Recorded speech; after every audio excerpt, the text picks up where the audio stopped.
वासुदेवाय। ओम नमो भगवते वासुदेवाय। ओम नमो भगवते वासुदेवाय। ओम नमो भगवते वासुदेवाय। ओम नमो भगवते वासुदेवाय। श्री सद्गुरुनाथ महाराज की जय। अवधूत चिंतन श्री गुरुदेव दत्त। परम पूज्य श्री सद्गुरु संत एकनाथ महाराज की जय। ओम ओम नारायणं पद्मभवं वसिष्ठं शक्तिं च तत्पुत्रपराशरं च व्यासं शुकं गौरवपदं महन्तं गोविन्दयोगेन्द्रमुखास्य शिष्यं श्रीशङ्कराचार्यमुखास्य पद्मपालं च स्थामकं च शिष्यं तं प्रौढकं वातिकानमन्यां सद्गुरु सन्ततमानतोषि श्रुतिस्मृतिपुराणानाम् आलयं करुणालयं नमामि भगवत्पादं शङ्करं लोकशङ्करं। शङ्करं शङ्कराचार्यं केशवं आचार्यं सूत्रभाष्यकृतं वन्दे भगवन्तौ पुनः पुनः। नित्यं शुद्धं निराभासं निराकारं निरञ्जनं नित्यबोधं चिदानन्दं गुरुं ब्रह्म नमाम्यहं। गुरुं ब्रह्म नमाम्यहं। गुरुं ब्रह्म नमाम्यहं। ईश्वरो गुरुरात्मेति मूर्तिभेदविभागिनि यौवमव्यक्तदेहाय दक्षिणामूर्तये नमः। दक्षिणामूर्तये नमः। दक्षिणामूर्तये नमः। श्री सद्गुरुनाथ महाराज की जय। अवधूत चिंतन श्री गुरुदेव दत्त।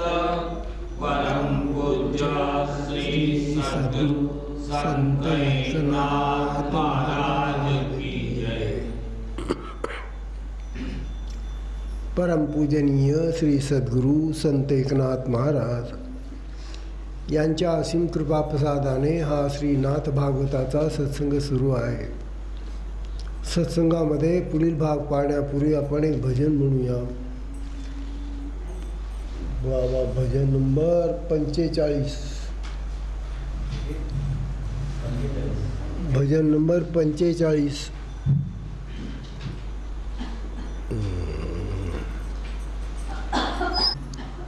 मुंबईच्या आश्रमामध्ये सद्गुरू महाराज शिवमतीर्थ त्यांची पाद्यपूजा मी करत होतो। जरा लक्ष द्या इकडे, हे भजन कसं झालं।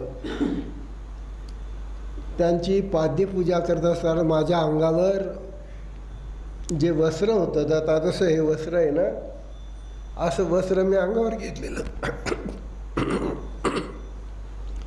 परंतु ते फाटकं होतं।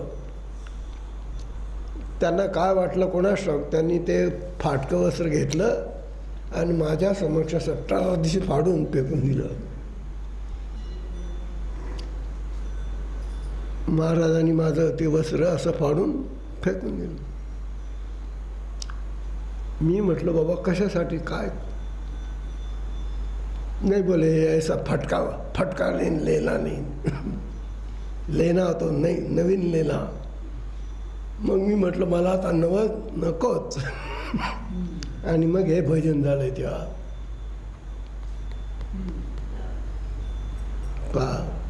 कशा घटना घडतात आणि भजनं तयार होतात.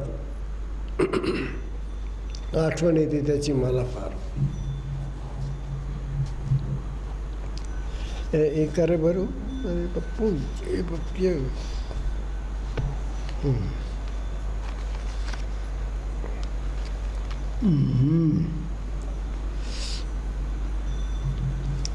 आजचा विषय परमपूजनीय श्री सद्गुरू संत एकनाथ महाराज यांच्या असीम कृपाप्रसादाने हा श्रीनाथ भागवताचा सत्संग सुरू आहे. सत्संगामध्ये विषय चालला आहे भिक्षुगीताचा. आता हा भिक्षू जो आहे तो पूर्वीचा अत्यंत धनाढ्य असा सावकार होता, कंजूस होता. सगळी इस्टेट, सगळं धन सगळं गेलं त्याचं, कंगाल झाला. आणि घरातल्या सगळ्या लोकांनी त्याचा तिरस्कार केला आणि सगळे लोक त्याच्यातून बाहेर पडले. तेव्हा याने पाहिलं की अरे माझं धन तर गेलंच गेलं, पण माझे जे रिश्तेदार होते, माझे जे नातेवाईक होते, माझे जे सगळे सोयरे होते, त्यांनी मला सोडून दिलं.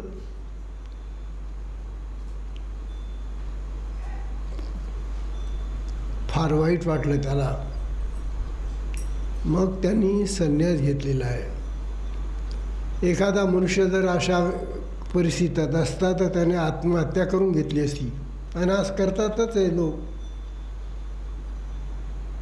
पण त्याने आत्महत्या नाही केली, त्याने संन्यास घेतला. आणि संन्यास घेऊन त्याने जे प्राप्त केले गुरुकडून ते तो त्या गावातल्या लोकांना सांगतोय. त्या गावातल्या लोकांनी त्याचा कितीतरी छळ केला.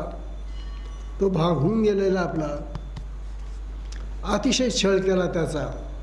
त्याच्या डोक्यावर मुतले, तोंडावर थुंकले, काय वाटेल ते शिव्या दिल्या.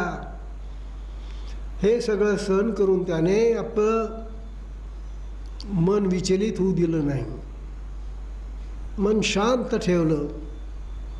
आणि शांत मनाने नंतर मग तो सगळ्यांना उपदेश करतोय.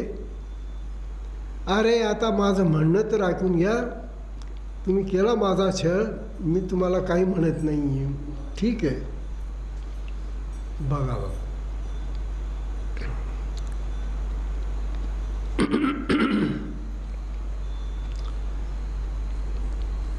आता या भिक्षूचं, आता हा संन्यासी भिक्षू म्हातारा झालेला आहे, जख्ख म्हातारा झालेला आहे.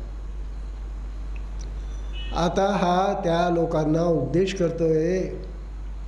आणि इकडे भगवान श्रीकृष्णही उद्धवाला तो उपदेश ऐकवत आहेत. उपदेश असा चाललेला आहे की आपल्याला होणारी ही जी सुखदुःख आहेत ही कोण देतं? प्रत्येकाला दुःख सुख, सुख दुःख, दुःख सुख. मग कोण आहे याचा देणारा? सुखदुःखाचा दाता कोण आहे? बा तुम्ही सुद्धा विचार करून पहा, तुम्हाला सापडतो का तो? हे बा आपल्या देहामध्ये आत्मा आहे, हे तर खरं. परंतु आत्मा आपल्या देहापासून अलिप्त राहतो. कुठल्याही आपल्या देहाच्या कोणत्याही क्रियाकर्मामध्ये आत्मा लक्ष देत नाही, अलिप्त राहतो तो.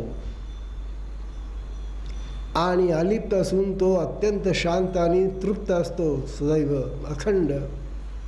आणि तो ज्ञानी आहे तो आत्मा. तेव्हा आत्मा दुःख देणार नाही, हे तर झालं. मग आपल्या देहामध्ये आणखी कोण आहे? तर आपल्या देहामध्ये नंतर जीवभाव आहे. म्हणजे आत्म्याचाच एक चिन्मय भाग देहाला चिटकलेला असतो, त्याला जीवभाव म्हणतात. तो देह माझा माझा माझा म्हणतो. पण या जीवभावामुळे सुद्धा दुःख येत नाही असं त्या संन्याशाने पुढे सांगितलेलं आहे. जीवभाव दुःख देत नाही, आत्मा दुःख देत नाही. मग कोण देतं दुःख? तर आपल्या देहाची ही जी इंद्रिये आहेत आणि त्या इंद्रियांच्या देवता आहेत. प्रत्येक इंद्रियाला एक स्वतंत्र देवता आहे. कधी विचार केला का आपल्या देहामध्ये हे जी इंद्रिये, हात पाय कान नाक डोळे, बाहेरची इंद्रिये आणि आत चार, मन चित्त बुद्धी आणि अहम, अशी ही सगळी इंद्रिय आणि त्यांच्या देवता हे आपल्याला दुःख देता का? पहा, आता तो विचार आज सांगतोय आज आपल्याला. बघा, तो म्हणतो आत्मा हा सर्वांचा सर्वस्वी एकच एक आहे. तेव्हा आपल्यावर दुःख देणारा आत्मा जर सगळ्यांचा एकच एक असेल, आणि तो एकच आहे बरं, आत्मा अनेक नाही. माझा आत्मा, तुझा आत्मा, त्याचा आत्मा असे नाही आहे. आत्मा एक आहे. एकच आत्मा सगळ्या शरीरांमध्ये आहे, नव्हे सगळ्या जगात आहे, ब्रह्मांडामध्ये आहे. तो म्हणजे आत्माच ब्रह्म आहे, आत्माच परब्रह्म आहे, परमात्मा आहे. तर आत्मा तर काही देत नाही. मग विषय आला पुढे की मग आपल्याला हे ग्रह जे आहेत ते ग्रह पीडा देतात म्हणे. लोक समजतात ना, भविष्यवाद्याकडे जातात, त्यांना विचारतात, अहो आमचे सध्या कुंडलिनी पहा बरं, काय म्हणते कुंडली. मग तो पाहतो, बा तुम्हाला शनी आहे, तुम्हाला अमुक ग्रह आहे, मग त्या ग्रहाची पीडा आहे, असं तो सांगतो आपल्याला. म्हणजे ग्रह आपल्याला पीडा देतात, त्रास देतात, दुःख देतात, असं आपल्याला सगळे लोक सांगतात. आणि आपणही मानतो. मग ते पहा, ग्रहांचा आत्माही तोच आहे. त्या आपल्याच आत्म्याला दुःख दिले असता ग्रहांनी मुद्दाम आपल्याला आपण पीडा करून घेतली असे होईल. देह हा जड मूढ आणि अज्ञानी आहे. आपला हा देह कसा आहे? जड आहे, मूढ आहे, म्हणजे अविचारी, अज्ञानी आहे, मूढ आहे. तो देह सुखदुःखाचा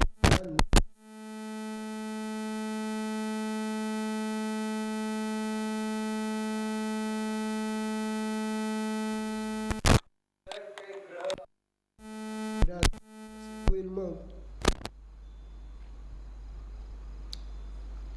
आपणच आपल्याला कधीच दुःख प्राप्त करून देत नाही. आपण स्वतःला स्वतः दुःख देतो का? काय नाही बा, मला कधीपासून दुःख आलं नाही, दुःख पाहिजे आपल्याला, घेतो का कधी करू? कधीतरी असं होतं का दुःखाची याद आली, आता मला दुःख पाहिजे? नाही, आपल्याला दुःख नको असतं, सुख पाहिजे असतं.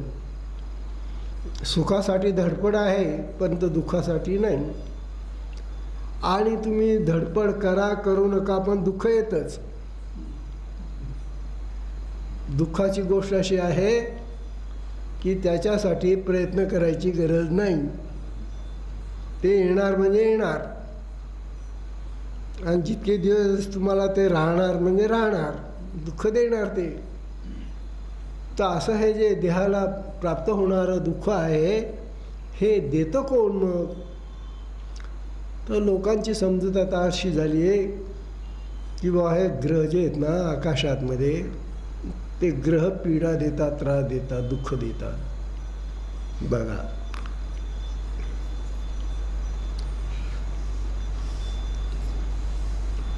ग्रहांमध्ये वैरभावनाच आहे. आणि पण पुन्हा ते सगळे जे ग्रह ना, त्यांच्यामध्ये एकमेकांमध्ये वैरभाव आहे. ते मित्र नाहीत एकमेकांचे. ग्रहांना पीडा देतात. त्या संबंधीचे विवेचन नीटपणे ऐका. आता ग्रहांना कसे त्रास देतात. ज्योतिषशास्त्राच्या मताने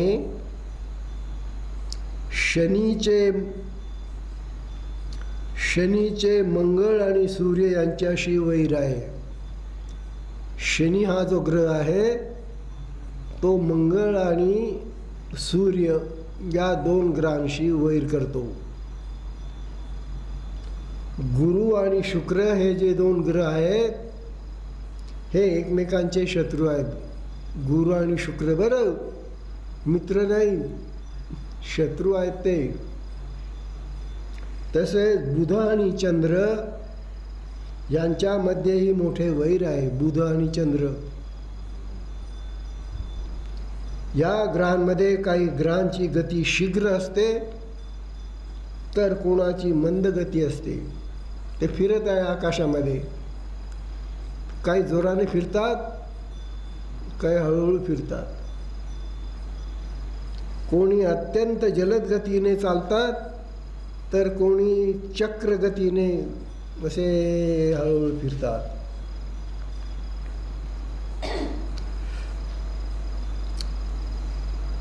तेव्हा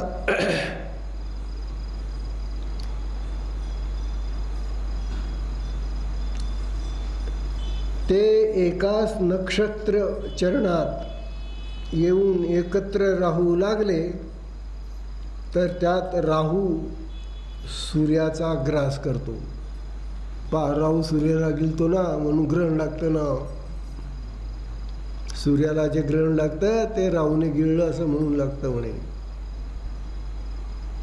आणि सूर्य चंद्राला लोपून अमावास्या म्हणजे काळोखी रात्र करतो.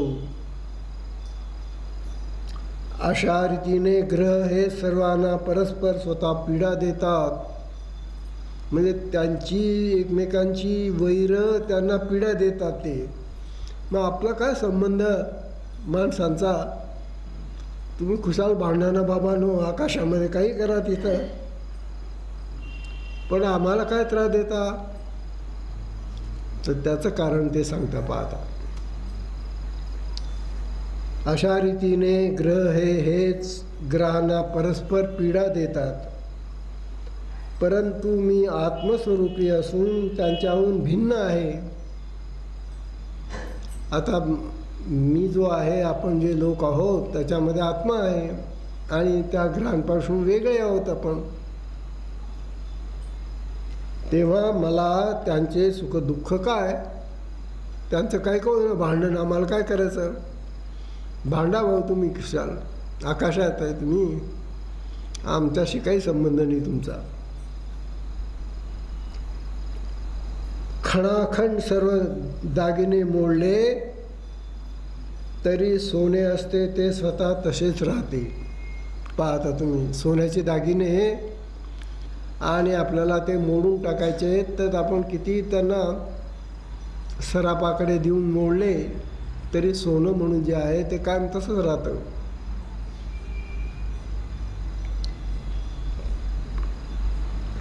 त्याप्रमाणे ग्रह हेच ग्रहांना पीडा देऊ लागले तर त्यात मला आत्म्याला सुख दुःख नाही. आपल्या देहामध्ये असलेला जो आत्मा आहे तो सगळीकडे पसरलेला आहे. तो कणाकणामध्ये सगळीकडे व्याप्त आहे. आत्मा हे चैतन्य स्वरूप आहे. ते ब्रह्मामध्ये सगळीकडे आहे, तेच ब्रह्म आहे. मग ब्रह्म त्या ग्रहांच्या भोवती पण आहे ना, ग्रहांमध्ये पण आहे ना ते.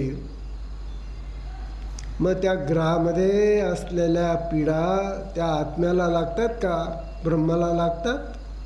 नाही, आत्माला अलिप्त राहतो. आपल्या देहामध्ये सुद्धा जेव्हा रोग होतात, पीडा होतात, तेव्हा आत्मा रडतो का? नाही, आत्मा जशाचा तसा राहतो, त्याला काही त्रास नाही. बघा, रणांगणामध्ये युद्धाची हातघाई झाली असता भूमी काही घायाळ होत नाही. आता लोक लढतायत, मरतायत, मारामाऱ्या करतायत, जमिनीला काही त्रास होतो का? नाही. त्याप्रमाणे मी आत्मस्वरूपी असल्यामुळे ग्रहपिढेपासून अलिप्त राहतो. रजस्वला स्त्री जमिनीवरून चालली म्हणून विटाळ पृथ्वीला बाधक होत नाही. त्याप्रमाणे ग्रहांना पीडा केली तरी सुद्धा मी सुखदुःखापासून अलिप्तच राहतो. तात्पर्य, ग्रहांपासून जे सुखदुःख देहामध्ये उत्पन्न होते, ग्रहांपासून जे सुखदुःख आपल्या देहामध्ये उत्पन्न होते ते मला आत्म्याला कधीच लागत नाही. पण देहाला लागतं ना. आत्म्याला काहीच होत नाही. आपल्या देहामध्ये आत्मा आहे, त्या आत्म्याला आत्मा म्हणतो मला त्यांचं सुखदुःख काही लागत नाही.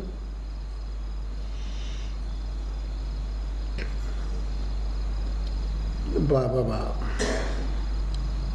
मग असे पहा की कोणी कोणावर रागवावे. ज्याच्या ठिकाणी सुखदुःख उत्पन्न होत नाही त्याला कधी क्रोधच येत नाही. याच कारणाने ग्रहांमुळे काही मुळी दुःख होत नाही. मग सुखदुःख देणारे आपले कर्मच आहे असे वाटते. मग आता गेलं, आता सगळं बाहेरची पीडा देणारे सगळे हटले आणि मग आता आपल्याला दुःख देतं कोण?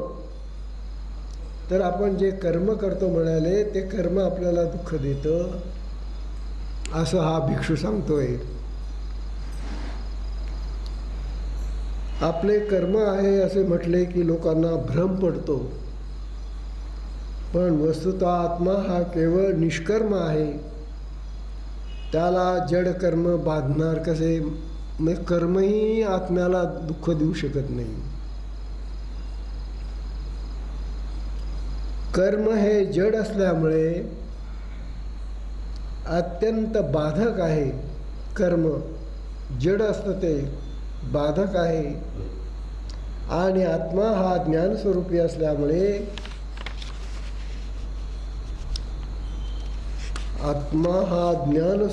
असल्यामुळे अत्यंत शुद्ध आहे. त्याला कर्माचा कर्मदोष मुळीच लागत नाही. सूर्याला जर अंधारात लपून धरता येईल का? सूर्याला अंधारात लपून ठेवायचं. वणवा जर गवतामध्ये बांधता येईल का? वणवा गवतामध्ये बांधता येईल का? किंवा गोचिडाला जर आपल्या मुखाने दिव्याला स्पर्श करता येईल का? गोचिड दिव्याला स्पर्श करेल का तोंडाने? नाही.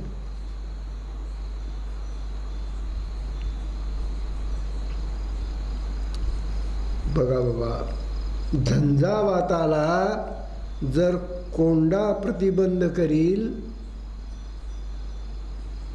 डबक्यातल्या चिखलाने जर चंद्र माखला जाईल, तर कर्मापासून उत्पन्न होणाऱ्या सुखदुःखाने आत्माही खुशाल बंधन पत्करील. तात्पर्य, आत्म्याला कर्माचं बंधन नाही, कर्मामुळे दुःख नाही, पीडा नाही. आत्मा हा कर्माचा संहार करतो व सुखदुःखाची होळी करून टाकतो. तो सुखदुःखाची होळी करून टाकतो.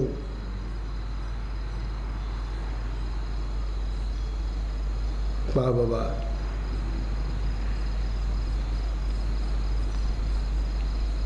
तो कर्मफळाचा उपभोग घेणारा आहे असे अडाणी आणि मूर्ख लोक म्हणतात. आत्मा कधी कर्मफळाचे भोग घेत नाही.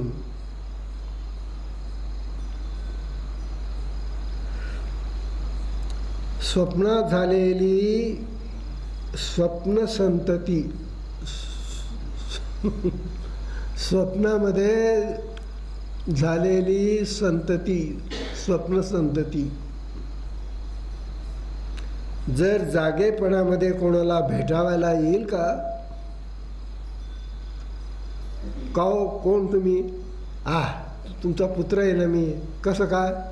मग स्वप्नामध्ये मी जन्माला आलो होतो ना तुमच्या घरी. अरे कसला स्वप्न? स्वप्न काही खरं असतं का? तेव्हा स्वप्नातलं कोणीही खरं मानत नाही. तेव्हा स्वप्नात झालेली स्वप्न संतती जर जागेपणी कोणाला भेटावायला आली तरच कर्मापासून प्राप्त होणारी सुखदुःखे आपल्या आत्म्याला बाधक होतील. म्हणजे हे जसं शक्य नाही तसं आत्म्याला दुःख नाही. ज्याप्रमाणे विस्तवावर मुंगी चालत नाही. मुंगी चालते का विस्तवावर? नाही. किती लहान असते, किती समज आहे तिला. तिला माहिती आहे तो विस्तव आहे, त्याच्यावर चालत नाही ती. माणसं खुशाल पाय देऊन चालतात, चटका बसला की बसतात रडत. म्हणजे माणसापेक्षा मुंगीला शहाणपण जास्त आहे. मुंगी फार चतुर असते बरं. आपला जीव वाचवण्यासाठी ती फार हुशार आहे. ज्याप्रमाणे विस्तावावर मुंगी चालत नाही त्याप्रमाणे आत्मा कर्माच्या फळाने लिप्त होत नाही. कर्माच्या फळाने आत्मा कधीही लिप्त होत नाही. बाबा, आकाशाला जसे शस्त्राच्या घावाने भोग पडत नाही. आकाशाला भोग पडेल का शस्त्राचा घाव मारून? नाही. त्याप्रमाणे आत्माही कर्माच्या फळाला स्पर्श करत नाही. कर्माचा नाही आत्म्याचा काही संबंधच नाही. आत्मा निष्कर्म आहे, तो कर्मापासून अलिप्त असतो. बाबा,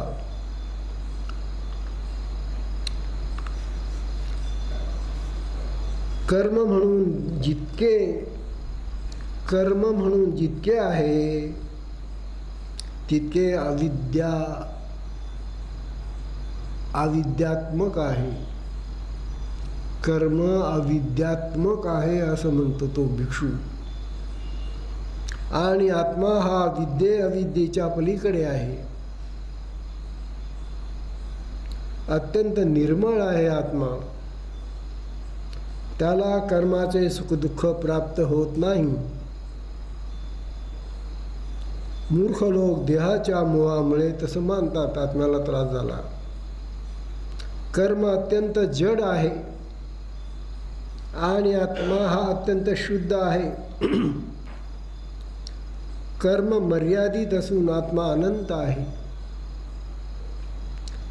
कर्माला कर्मठता असल्यामुळे ते नित्यबद्ध असते आणि आत्मा चिदानंद स्वरूप आहे. कर्म मिथ्याभूत असून माईक आहे आणि आत्मा नित्य असून अमाईक आहे.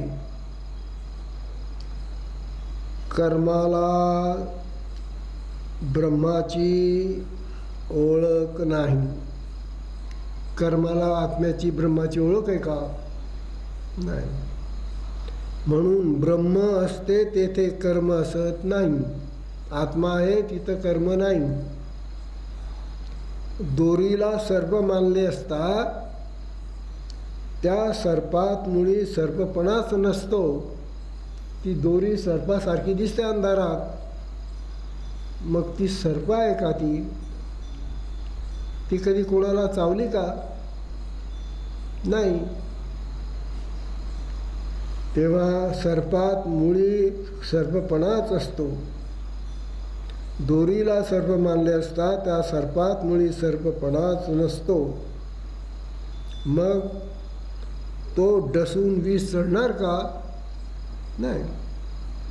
त्याप्रमाणे स्वस्वरूपामध्ये कर्म हे मिथ्या आहे. म्हणजे आत्मस्वरूपामध्ये कर्माचं काही नाही, स्थानच नाही कर्माला तिथं.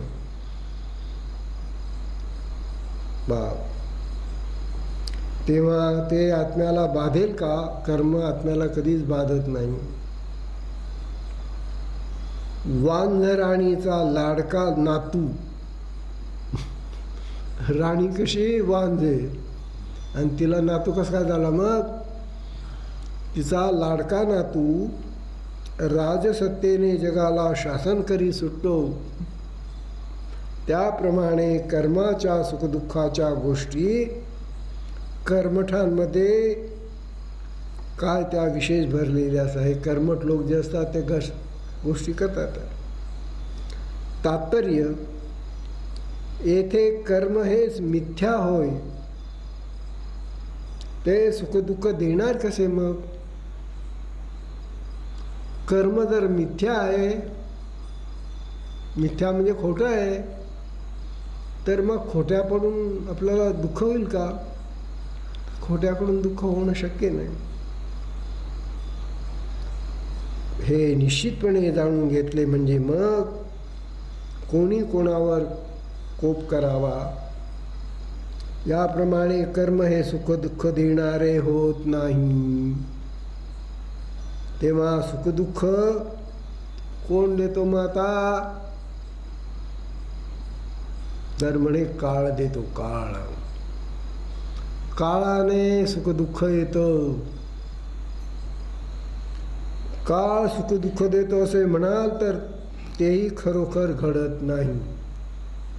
बघा, काळ सुद्धा दुःख देत नाही असं होतं. कसं पहा, काळ हा थंडीच्या दिवसात थंडीने पीडा करतो. उन्हाळ्यामध्ये आता उकाडा होतो. वर्षा काळात पाऊस पडतो आणि 3-3, 4-4 मजले वाडे जमीनदोस्त करून सोडतो. 7-7 दिवस पावसाची सारखी झड लागते. अखंड धारा सुरू राहतात. डोळा सुद्धा उघडू देत नाही. त्यामुळे प्रत्येक प्राणी मात्राला पीडा होते. मग काळाने पीडा होते का? मग आपल्याला वाटेल हो खरं होते बुवा. कारण थंडीच्या दिवसात थंडी वाजते, उन्हाळ्याच्या दिवसात ऊन लागतं, पावसाळ्याच्या दिवसात पाण्याचा त्रास होतो.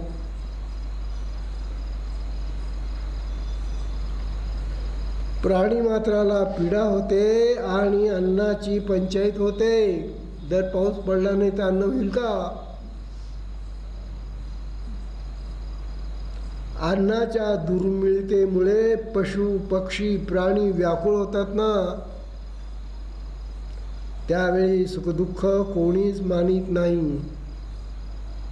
कारण त्यावेळी जगामध्ये आपला काळ हाच दुःख देणारा असतो असे सगळे लोक मानतात. मग हे दुःख कशाने आलं? काळाने आलं. काळ वाईट आला असं म्हणतात. कोणता काळ? कोणता काळ वाईट आला? वाईट आलेला काळ पाहिला का तुम्ही? आता उद्या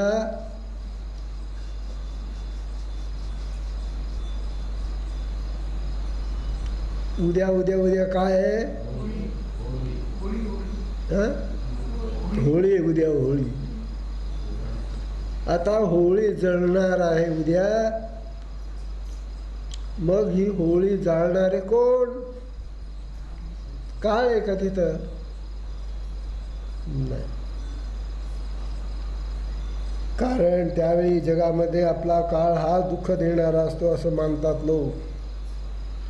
अतिशय उष्णता, अतिशय थंडी, अतिशय वारा सोडून काळ जगाला त्रास देतो. म्हणून जगही काळाला थरथरा कापत असते. नको बा काळाची उडी नको. काळाच्या पराक्रमाची एक गोष्ट ऐकली की देवसुद्धा तत्काळ कापत सुद्धा, देवाना सुद्धा थरकाप होतो. इतरांची गोष्ट मग काय. प्रत्यक्ष ब्रह्मदेव सुद्धा अंतःकरणात काळाला भीत असतो. अतिवृष्टी आणि अनावृष्टी करून नाना प्रकारच्या संकटात काळ लोकांना पीडा देतो आणि शेवटी तत्काळ प्रलय करून सोडतो. असा हा महाकाळ सृष्टीत दुःख देणारा आहे. म्हणजे आता आपलं ठरलं की काळ दुःख देतो, काळामुळे दुःख येतं असे मोठमोठाले ज्ञाते लोकही म्हणतात. पण ते ज्ञातेपणानेच मूर्ख झालेले आहेत. अरे कसलं त्यांचं ज्ञान.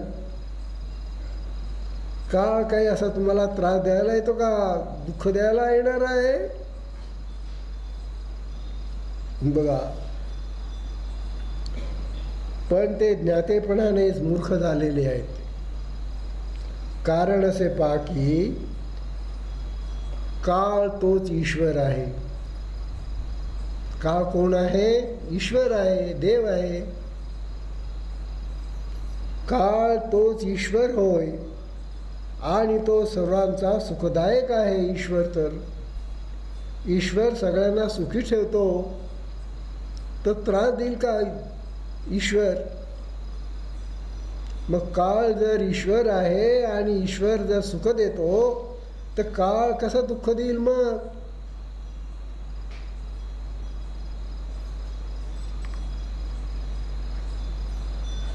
ईश्वराहून काळ निराळा असे जो म्हणतो तो जड, मूर्ख आणि अज्ञानी आहे. म्हणजे काळ आणि ईश्वर भिन्न नाही आहेत. काळ म्हणजेच ईश्वर आहे आणि तो जर ईश्वर असेल तर ईश्वर कधी दुःख देत नाही कोणाला. ईश्वर कोणालाही दुःख देत नाही.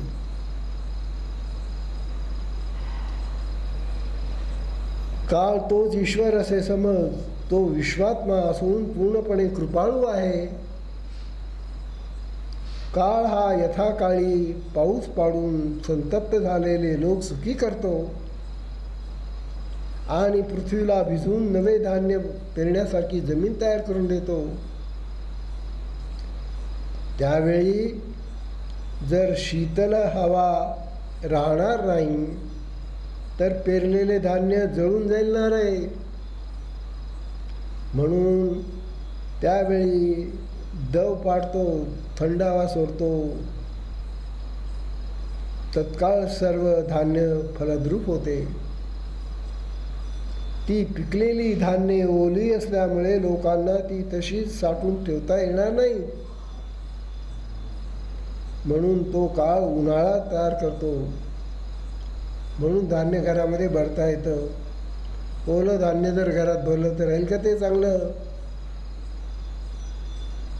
म्हणून उन्हाळा हा काळ हाच त्यातील ओलावा शोषून घेतो.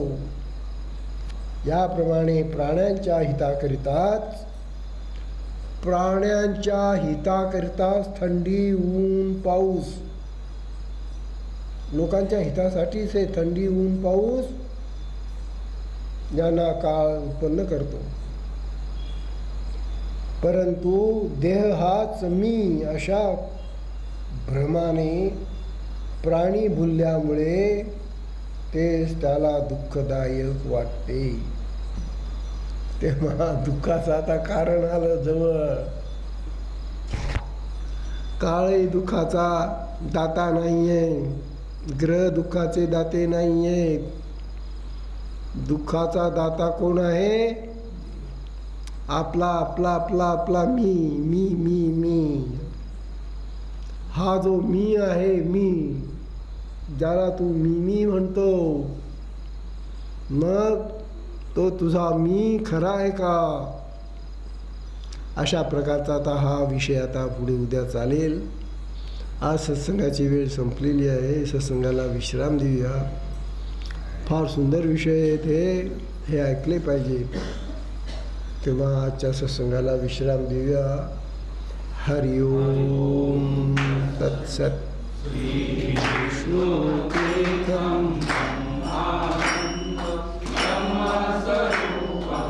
नीलवर्णं श्रीगुरुदेवं ॐ नमो विष्णुतीर्थम्. ॐ नमो विष्णुतीर्थं. ॐ नमो विष्णुतीर्थं. श्री विष्णुतीर्थं ब्रह्मस्वरूपं नीलवर्णं श्रीगुरुदेवं. ॐ नमो विष्णुतीर्थं. ॐ नमो विष्णुतीर्थं. ॐ नमो विष्णुतीर्थं. श्री विष्णुतीर्थं ब्रह्मस्वरूपं नीलवर्णं श्रीगुरुदेवं. ॐ नमो विष्णुतीर्थं. ॐ नमो विष्णुतीर्थं. ॐ नमो विष्णुतीर्थं. श्री शिवं तीर्थं परमानन्दं विश्वाधारं तेजवर्णं श्रीगुरुदेवं. ॐ नमो शिवं तीर्थं. ॐ नमो शिवं तीर्थं.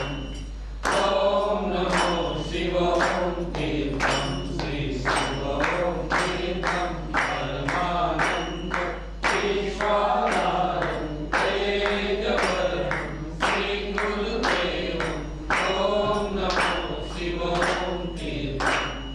ॐ नमो शिवं तीर्थं. ॐ नमो शिवं तीर्थं. श्री शिवं तीर्थं परमानन्दं विश्वाधारं तेजवर्णं श्रीगुरुदेवं. ॐ नमो शिवं तीर्थं. ॐ नमो शिवं तीर्थं. ॐ नमो शिवं तीर्थं. अच्युतं केशवं नारायणं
इथं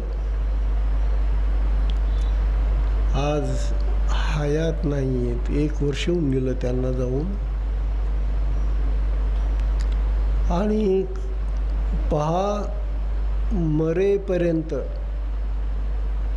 इतके त्यांना विकार होते. या शक्तिपात दीक्षेनं गुरुला अनेक लोकांचे रोग विकार घ्यावे लागतात. हे जे दीक्षा घेणारे लोक असतात त्यांना जे रोग असतात ते रोग बरे होण्यासाठी ते दीक्षा घेतात. हा दीक्षा प्रकार काय त्याच्यासाठी आहे का? परंतु आपला रोग बरा व्हा असं ते इतर लोक सांगतात. त्यांना दीक्षा घेऊन घ्या म्हणजे तुमचं चांगलं होऊन जाईल. अशा प्रकारचे प्रकार गवळणी महाराजांवरही झालेले आहेत. लोकनाथ तीर्थांवर त्यांचे गुरु दीक्षागुरु त्यांना भोगावं लागलेलं आहे. विष्णू तीर्थ महाराजांनाही अशा प्रकारचा भोग भोगावा लागला आणि त्या भोगाने विष्णू तीर्थ महाराजही गेले.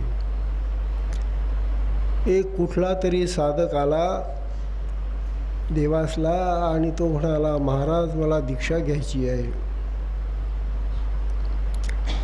तो आधी विष्णू तीर्थ महाराजांना भेटला कारण ते मुख्य होते ना, त्यांना भेटला, मला दीक्षा घ्यायची. महाराज म्हणजे पोहोचलेले होते, पटकन ओळखून घ्यायचे कसा आहे मनुष्य. महाराज म्हणाले, बाबा तुला दीक्षा सध्या मिळणार नाही, तू थांब, आणखी काहीतरी साधना बिधना करत राहा, देवाचं करत राहा. असं सांगून त्यांनी त्या माणसाला चूप केलं. पण त्याला कळलं की यांचे जे शिष्य शिवम तीर्थ म्हणून आहे ते दीक्षा देतात आणि तो त्यांना भेटला. त्याला वाटलं आपण आता मग शिवम तीर्थांना भेटून दीक्षा घ्यावी. आता गुरूंनी तर नाही सांगितलेले, मग त्यांनी कशाला जावं शिवमकडे. पण तो गेला. त्याने नमस्कार केला, महाराजांना विनंती केली, महाराज मला दीक्षा पाहिजे.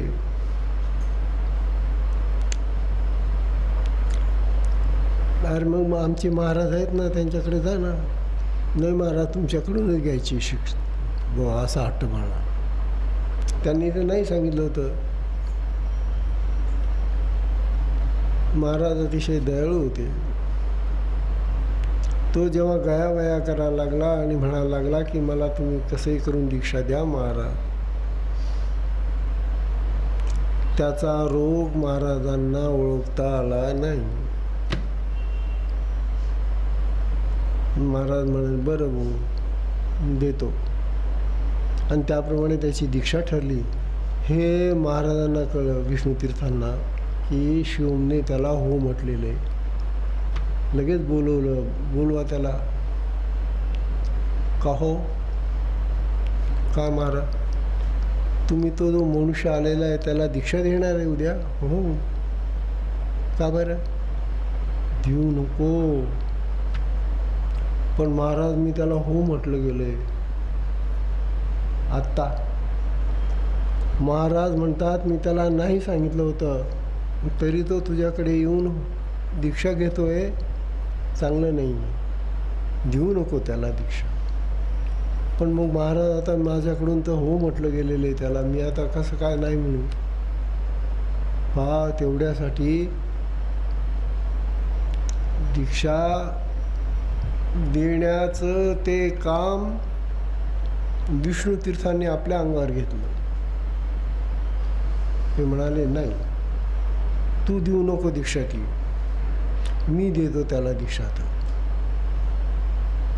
आणि त्याला त्या दिवशी पहाटे दीक्षा झाली आणि दुसऱ्या दिवशी यांना पॅरालिसिसचा अटॅक आला. पॅरालिसिस झाला विष्णू तीर्थांना. शिवम तीर्थांना बोलवलं. शिवम पाहिलं काय, हे आता माझं शरीर गेलं आता वाया, हे तुझं झालं असतं. गुरूंनी ते आपल्यावर घेतलं आणि शिष्याला वाचवलं. काय गुरुचा प्रभाव, काय गुरुची. गेले पुढे काही दिवस राहिले विष्णुतीर्थ महाराज आणि त्या पॅरालिसिसच्या ह्याच्यामध्ये त्यांचे हात पाय अर्धांग गेलेलं होतं. खूप सेवा केली महाराजांनी, शिवमतीर्थांनी त्यांची. आपल्या गुरूंचं स्मरण ते नित्य अखंड करत राहिले.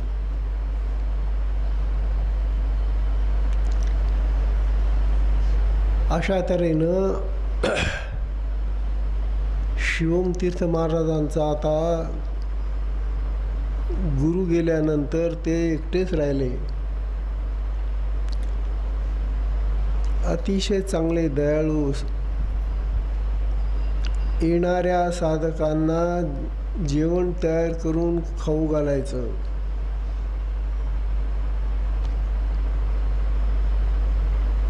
आणि ते अतिशय उत्तम असं प्रकारचं भोजन खाऊ घालायचं. त्यामुळे लोक म्हणायचे, महाराज आम्हाला जावंसंच वाटत नाही इथून. कसं जावंसं वाटेल.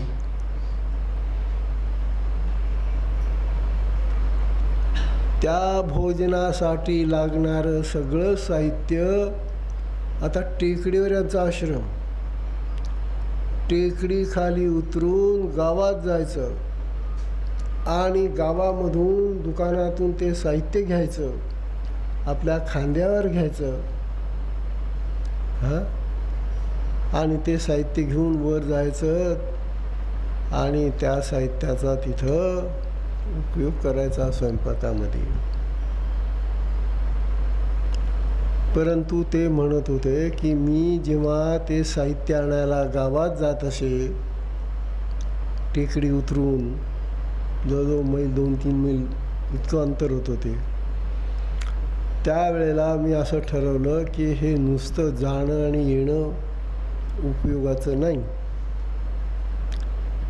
तर जाताना भगवद्गीतेचा एक श्लोक पाठ करत जायचा, तोच म्हणत जायचा, आणि तिकडनं येताना दुसरा श्लोक म्हणत यायचा. अशा तऱ्हेनं भगवद्गीता त्यांची तोंडी पाठ झालेली होती. ऐकाशी आपली कोणाची तयारी.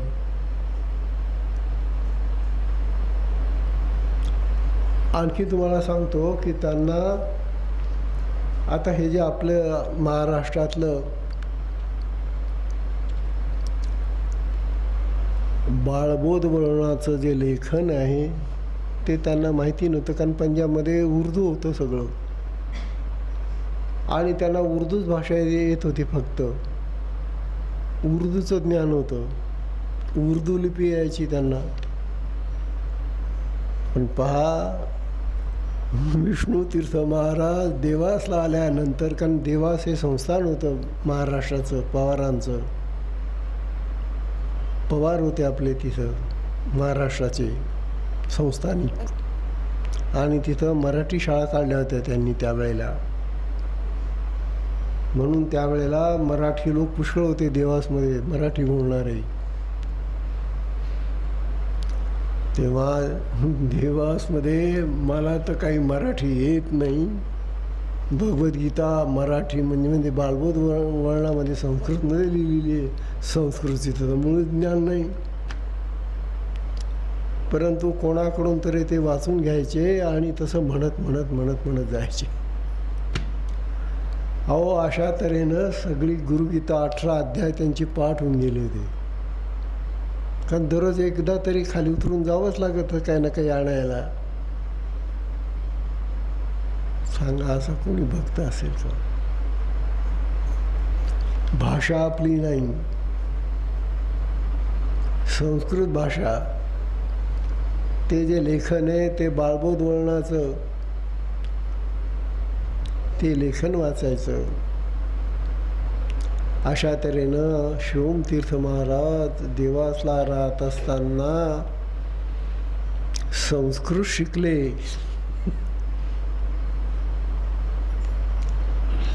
हिंदी शिकले, हिंदी येत नव्हतं त्यांना, हिंदी शिकले, हिंदी चांगलं यायला लागलं त्यांना. आणि विष्णुतीर्थ महाराज हिंदी बोलायचे, ते हिंदी भाषेतले होते. अशा तऱ्हेनं त्यांचा हिंदीचाही अभ्यास झाला, थोडा थोडा संस्कृतचा झाला. आणि मग आमच्या महाराष्ट्रामध्ये कधी कधी यावं लागे त्यांना, वर्षातून एकदा तरी अंमळनेला यायचे ते. आणि इथं सगळे बोलणारे लोक मराठी. ते म्हणायचे, अरे ये लोग क्या बोलते हैं, मुझे कुछ समझ में नहीं आता है. ये तो पूछते मुझे ऐसा होना चाहिए, ये हो, ये हो, लेकिन मुझे कुछ समझता नहीं.